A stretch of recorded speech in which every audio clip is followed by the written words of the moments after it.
السلام علیکم ورحمۃ اللہ وبرکاتہ۔ تو دوستوں، ہم لوگوں نے سی ٹیٹ کا کلاس شروع کیے ہیں۔ تو آج یہ تیسری کلاس ہے۔ چلیے، اس سے پہلے ہم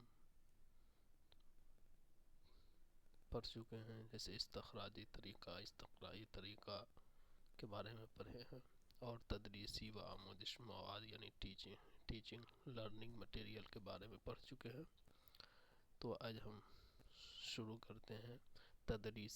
تدریسی و آموزشی مواد تین طرح کے ہوتے ہیں، یعنی شکشن سہایک سامگریاں تین پرکار کے ہوتے ہیں۔ چلیے دیکھتے ہیں۔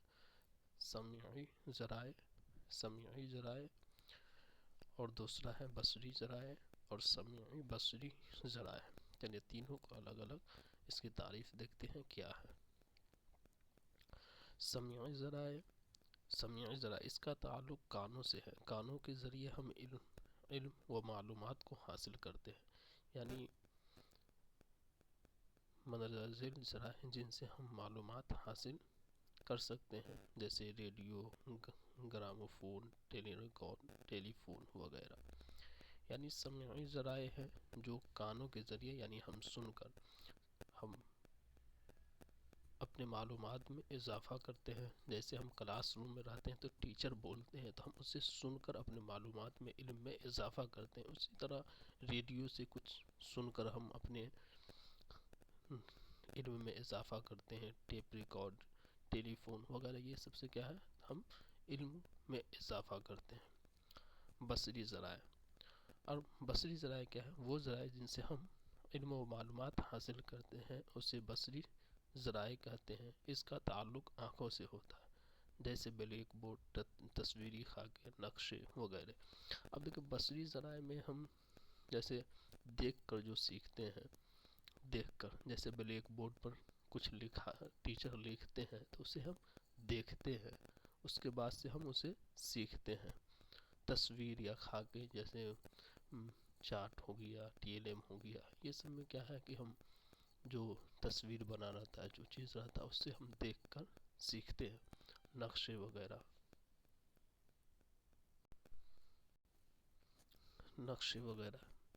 جو رہتا ہے اس سے ہم دیکھتے ہیں اور اس سے اپنے علم میں، معلومات میں اضافہ کرتے ہیں۔ اب تیسرا جو ہے سمعی بصری ذرائع۔ اب سمعی بصری ذرائع کیا ہے، وہ ذرائع جن کا تعلق علم حاصل کرنے کے لیے آنکھوں اور کانوں دونوں سے ہو، اسے سمعی بصری ذرائع کہتے ہیں۔ اس کی مثالیں مندرجہ ذیل ہے۔ اس کی مثال جیسے ٹیلی ویژن ہو گیا،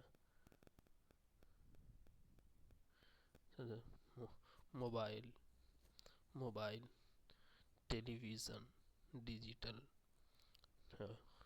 بورڈ وغیرہ، ویڈیو وغیرہ ہو گیا۔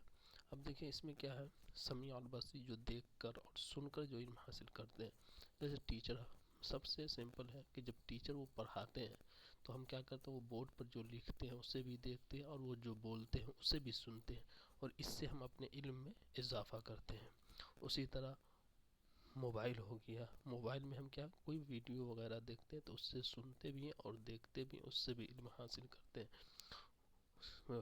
ویڈیوز وغیرہ ہو گیا، یہ کیا کرتے ہیں، ہم دیکھتے ہیں اور اس سے علم حاصل کرتے ہیں۔ چلیے آگے۔ اندازِ قدر۔ اب اندازِ قدر کی اقسام کیا ہے، تشکیلی اندازِ قدر، تکمیلی اندازِ قدر، تشخیصی اندازِ قدر۔ چلے اب تینوں کو ہم دیکھتے ہیں۔ اس کا تشخیصی جائزہ، اس میں تشخیصی جائزہ میں کیا ہے، اس میں معلم دوران تدریس میں طالب علم کی جانچ کرتا ہے کہ طالب علم کتنا سیکھا ہے۔ تشکیلی جائزہ میں کیا ہے، دوران تدریس، جیسے ہم کلاس میں بیٹھے ہوئے ہیں، ٹیچر پڑھائے، اور اسی پڑھانے کے دوران وہ کچھ کوشچن سوال کر دیتے ہیں کہ بتاؤ اس سوال کا جواب کیا ہے، تو یہ ایک تشخیصی جانچ ہے۔ یعنی معلم یہ جانچتے ہیں کہ ہم جو پڑھائیں یہ بچہ کتنا سیکھا اور کتنا نہیں سیکھا، تو اسے کیا کہتے ہیں؟ تشخیصی جائزہ یعنی تشخیصی جانچ۔ دوسرے نمبر پہ ہے تکمیلی جائزہ یعنی تکمیلی جانچ۔ یہ تدریس کے مکمل ہونے کے بعد ہوتا ہے، اس میں معلم کو یہ اندازہ لگانے کی کوشش کی جاتی ہے، اس میں معلم کو یہ اندازہ لگتا ہے کہ یعنی اس میں معلم یہ اندازہ کہ طالب علم نے کتنا سیکھا ہے، یعنی طالب علم نے کتنا سیکھا ہے، اس میں کتنا سیکھا ہے، اس میں امتحان کتنا سیکھا ہے، اس میں یعنی یہ تدریس مکمل ہونے کے بعد معلم یہ اندازہ لگاتا ہے کہ اس میں جو ہم نے یعنی پڑھا ہے اس میں یعنی طالب علم نے کتنا سیکھا ہے، اس میں کتنا سیکھا ہے، اور اختتام یعنی نصاب کے اہداف یعنی نصاب جو ختم ہو گیا، نصاب جو ختم ہو گیا اس میں کتنا سیکھا ہے، اس چیز کے بارے میں اب اس میں امتحان کو اندازہ لگانے کے لیے استعمال کیا جاتا ہے، یعنی امتحان کے ذریعے اس کا اندازہ لگایا جاتا ہے۔ یہ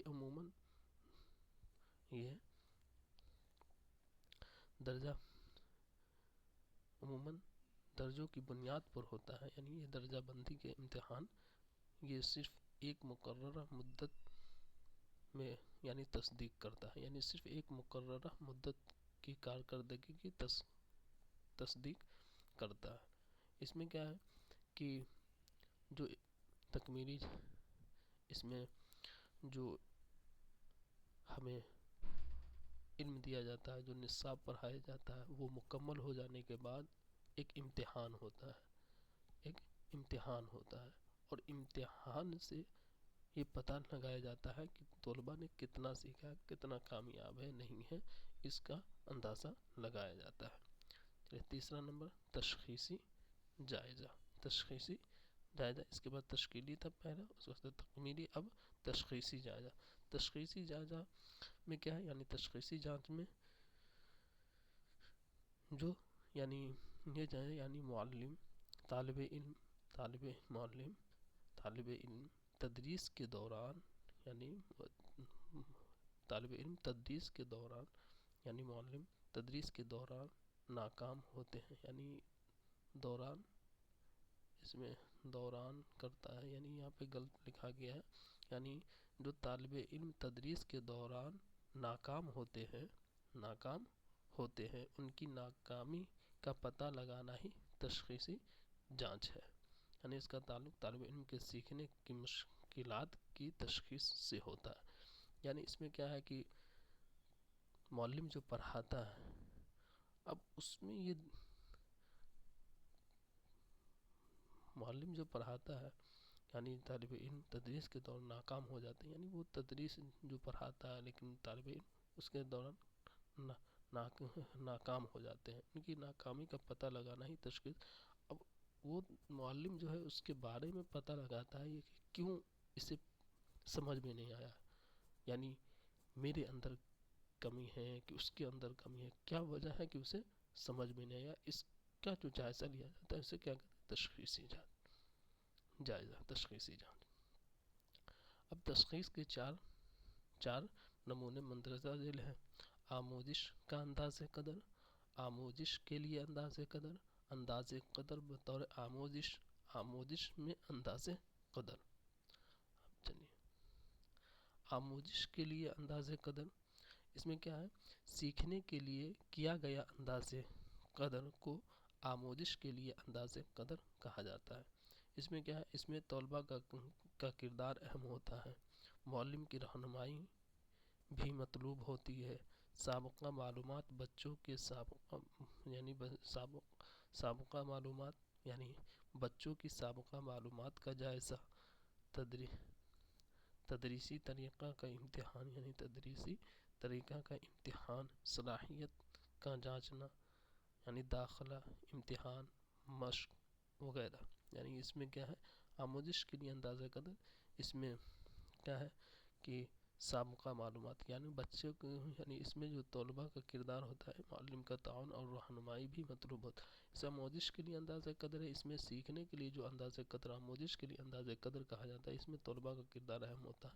اس میں کیا ہے کہ اس میں معلم کا تعاون اور رہنمائی، یعنی اس میں معلم رہنمائی بھی مطلوب ہوتی ہے، یعنی معلم کا تعاون اور رہنمائی بھی مطلوب ہوتی ہے۔ اس میں معلم کہاں تک اس کی رہنمائی کرتا ہے، یعنی رہنمائی بہت ضروری ہے۔ مجھے سابقہ معلومات بچوں، یعنی بچوں کی سابقہ معلومات کا جائے، یعنی اب اس میں کیا ہے، آموزش کے لیے اندازے کرنا بچوں کے سابقہ معلومات، یعنی اس کے پچھلے نالج کے بارے میں جائزہ لینا، اس کے پچھلے نالج کے بارے میں جانچنا کہ اس کے پاس جو پچھلے نالج جو آیا ہے یہاں، تو پیچھے جو پڑھ کر آیا کتنا اس کے پاس نالج ہے۔ تدریسی طریقہ کا امتحان، اب وہاں پر کیا ہے، تدریسی طریقہ کا انتخاب، یعنی اب کون سے تدریسی طریقہ کا انتخاب کر رہے ہیں، کیسے کر رہے ہیں۔ صلاحیت کا جانا، اب اس کی صلاحیت، یعنی اس کی کتنی صلاحیت ہے، اس کے پاس کتنا صلاحیت ہے، اس کے بارے میں پتہ لگانا۔ اور مشق کرنا، داخلہ امتحان، یعنی امتحان، داخلہ سے پہلے امتحان لینا، جانچنا۔ اب آموزش کے لیے اندازہ قدر، آموزش کا انداز قدر، سیکھنے کے بعد کیا گیا انداز قدر کو آموزش کا اندازہ قدر کیا جاتا ہے، یعنی سیکھنے کے بعد جو پڑھایا جاتا ہے، جو سکھایا جاتا ہے، اس کے بعد سے جو اس کے بعد جو امتحان ہوتا ہے، جو ہوتا ہے، تو اسے کیا آموزش کا انداز قدر کہا جاتا ہے۔ اس میں معلم کا کردار ہوتا ہے، اس میں اہم کردار معلم کا ہوتا ہے، اس میں سب سے زیادہ جو کردار ہوتا ہے معلم کا ہوتا ہے۔ کسی بھی جماعت کے آخر میں کیا گیا انداز قدر، یعنی کسی بھی کام کے اختتام پر کیا گیا، یعنی کوئی کام کر رہے ہیں، جیسے جماعت یہاں دیا گیا، یعنی پڑھائی جو تدریس ہو رہا ہے اس کے آخر میں کیا گیا انداز قدر، یعنی جو آخری میں سوال و جواب کیا جاتا ہے اسے کیا کہتے ہیں، یعنی انداز قدر۔ ایک مقررہ، یعنی ایک مقررہ مدت کے بعد طلباء کی کارکردگی کی جانچ کرتی ہے، یعنی ایک مدت کے بعد یعنی اس کا جو وقت مقرر ہوتا ہے، اس وقت پر جو کارکردگی کی جانچ ہوتی ہے، جو امتحان ہوتا ہے، اسے انداز قدر، آموزش کا انداز قدر کہتے ہیں۔ سالانہ امتحان، یعنی جو سال میں ایک مرتبہ فائنل ایگزام ہوتا ہے، وہ بھی آموزش کا انداز قدر ہی ہوتا ہے۔ تدریسی عمل میں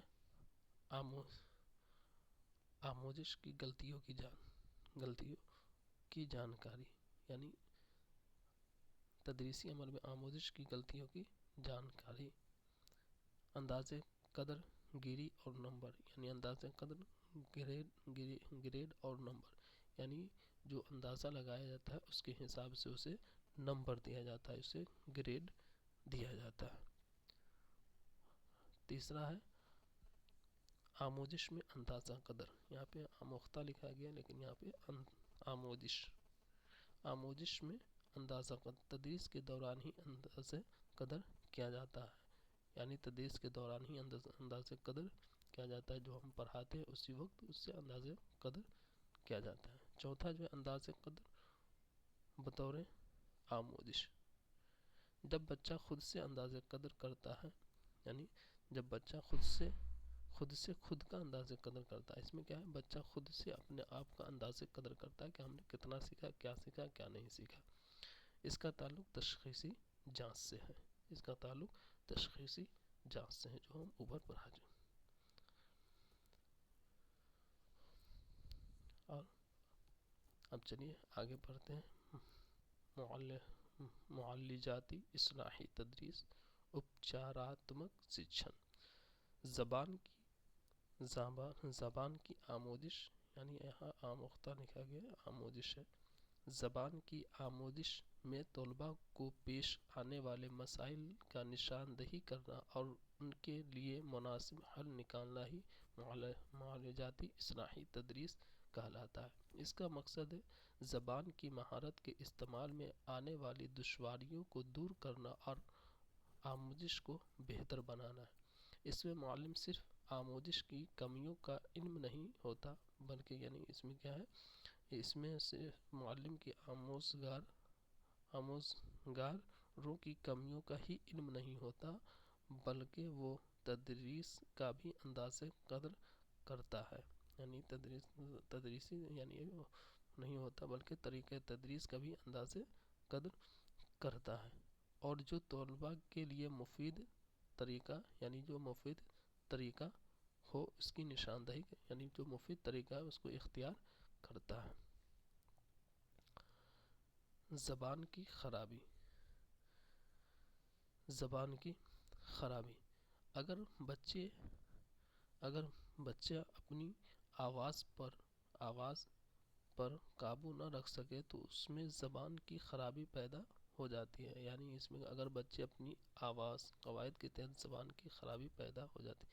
یہاں پر اگر بچے اپنی آواز نہیں یعنی اپنی آواز پر یعنی قواعد نہیں ہے، قابو ہے، یہاں پہ قابو نہ رکھ سکے تو اس میں یعنی قابو نہ رکھ سکے تو اس میں زبان کی خرابی پیدا ہو سکتی ہے، یعنی زبان کی خرابی اگر بچہ جو ہے قواعد کے حساب سے اگر نہیں بولے اسی طرح بولتا رہے تو کیا ہوتا ہے اس کی زبان خراب ہو جاتی ہے، یعنی وہ صحیح سے سینٹینس بول نہیں پاتا ہے۔ زبان کی خرابی والے بچے معاشرے میں بے چینی محسوس کرتے ہیں، یعنی زبان کی خرابی والے بچے معاشرے میں اپنے آپ کو کمتر محسوس کرتے ہیں، جس کی وجہ سے ان میں احساس کمتری پیدا ہوتا ہے اور وہ معاشرتی انتشار کا شکار ہو جاتا ہے، یعنی جو بچہ ہے ایسے ہی بولتا رہتا ہے تو جب وہ دوسرے کے پاس جاتا ہے تو دیکھتا ہے وہ اچھا بول رہا ہے تو اپنے آپ کو کمتر محسوس کرتا ہے، اس سے کیا ہوتا ہے اس کے اندر احساس کمتری پیدا ہوتا ہے، وہ انتشار یعنی وہ کشمکش کا شکار بن جاتا ہے کہ ہم کیا کریں کیا نہیں کریں۔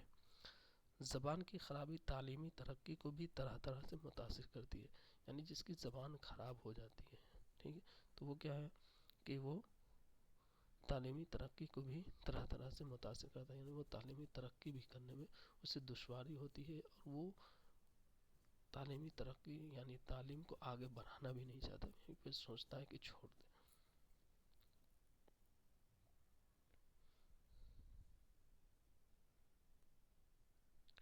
کچھ اہم نکات۔ سننا اور بولنا بنیادی مہارتیں کہلاتی ہیں۔ پرائمری اسکل، بولنا اور لکھنا تقویتی مہارتیں کہلاتی ہیں۔ زبان کا مطالعہ علم لسانیات کہلاتا ہے۔ زبان کے تین یہاں پہ سننا اور بولنا بنیادی مہارتیں۔ سننا پہلے ہم کچھ سنتے ہیں اور اس کے بعد سے بولتے ہیں، یہ بنیادی مہارت ہے، پہلے شروع میں ہم سنتے ہیں اس کے بعد سے بولتے ہیں۔ بولنا اور لکھنا اس میں کیا ہے کہ ہم ایکٹیو رہتے ہیں، کیا بولنا ہے اور کیا لکھنا ہے، اس میں کیا بولنا ہے اور کیا لکھنا ہے۔ زبان کا مطالعہ علم لسانیات کہلاتا ہے۔ زبان کی تین حصوں میں یعنی زبان کو تین حصوں میں تقسیم کیا گیا: اشاروں کی زبان، آوازوں کی زبان، علامات کی زبان۔ مادری زبان سے مراد وہ زبان ہے جو بچہ پیدائش اور آس پاس کے ماحول میں بولی جانے والی زبان ہے جسے بچہ فطری طور پر حاصل کرتا ہے، یعنی اپنے آپ کو حاصل کر لیتا ہے۔ مفت اور لازمی تعلیم، یہاں پہ مفت ہے، یہاں پہ نسبت لکھا گیا ہے، یعنی نسبت نہیں یعنی مفت ہے۔ مفت اور لازمی تعلیم 2009 1 اپریل 2010 کو نافذ کیا گیا، یعنی مفت تعلیم کا جو ہے 1 اپریل 2010 کو نافذ کیا گیا ہے کہ 6 سے 14 سال کے بچوں کو مفت تعلیم دی جائے اور جو کسی وجہ سے معذور بچے ہیں اسے 6 سے لے کر 18 سال تک مفت تعلیم دی جائے۔ کتاب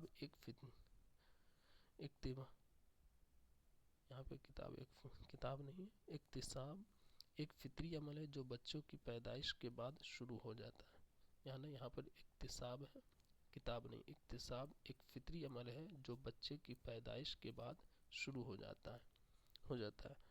پاولا اور اسکینر کے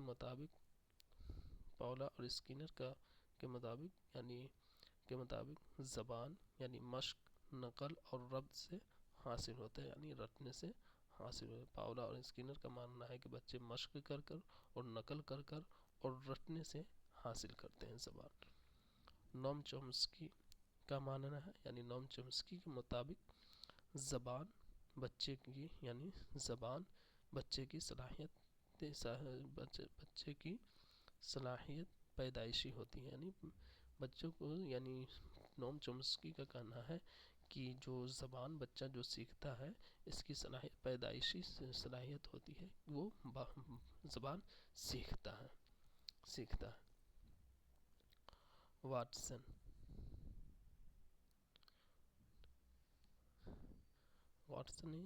وایگوٹسکی کا نظریہ ہے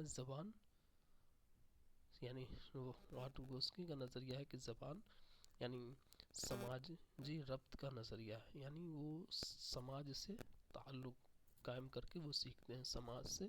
وایگوٹسکی کا کہنا ہے کہ بچہ زبان جو ہے اپنے سماج سے سیکھتا ہے، اپنے ماحول سے سیکھتا ہے. پیاجے کا نظریہ ہے پیاجے کا نظریہ ہے کہ تعمیری ہے، یعنی بچے جو یعنی حواس خمسہ کے ذریعے علمی نظام تشکیل کرتے ہیں.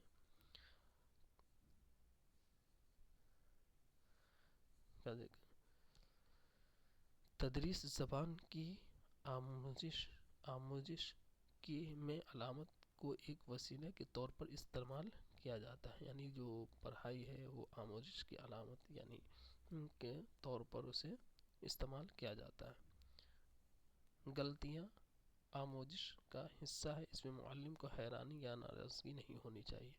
یہ جو غلطی ہے، جو بچے غلطی کرتے ہیں تو غلطیاں آموزش کا حصہ ہے، اس لیے معلم کو سزا دینا مناسب نہیں ہونا چاہیے. یعنی جو بچہ ہے غلطیاں کر کر ہی سیکھتا ہے، وہ دھیرے دھیرے صحیح کر لیتا ہے. زبان کی بنیادی مہارتیں 4 ہیں: سننا، بولنا، پڑھنا اور لکھنا. تحصیلی اخذی مہارت یعنی سننا اور پڑھنا. تحقیقی تعمیری مہارت بولنا اور لکھنا. یعنی اس میں ابتدائی مہارت یعنی تحصیل ہے، یعنی اس میں کیا ہے، سننا اور پڑھنا. یعنی ہم چل رہے ہیں تو کچھ سن رہے ہیں، پڑھ رہے ہیں، چل رہے ہیں، کہیں بورڈ پر کچھ لکھا ہوا ہے اس کو پڑھ رہے ہیں. اس میں کچھ دماغ لگانے کی ضرورت نہیں پڑتی. لیکن تحقیقی یعنی بولنا اور لکھنا، اس میں ایکٹیو ہونا پڑتا ہے کہ کیا بولنا ہے، کیا نہیں بولنا ہے، کیا لکھنا ہے، کیا نہیں لکھنا ہے، کیسے لکھنا ہے، کیسے بولنا ہے. اس میں تھوڑا ذہن لگتا ہے.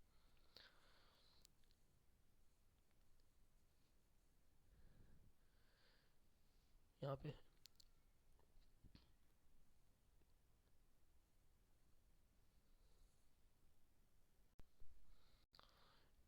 یہ استقرائی نہیں ہے، استخراجی طریقہ. استخراجی طریقہ اس کو قدیم طریقہ بھی کہا جاتا ہے. پہلے اصول پھر مثال. اس کے بعد ہے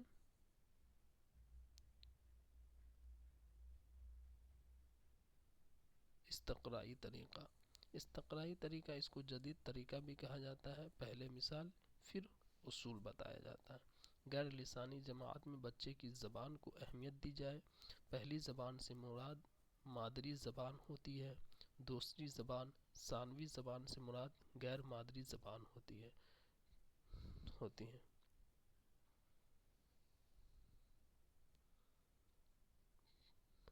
دوسری زبان ثانوی زبان سے مراد غیر مادری زبان ہوتی ہے. طلباء کی جانچ اور اندازہ کرنے کا ایک آلہ ہوتا ہے. یعنی ٹیسٹ جو ہے وہ طلباء کا اندازہ قدر لگانے اور اسے جانچنے کا ایک آلہ ہوتا ہے.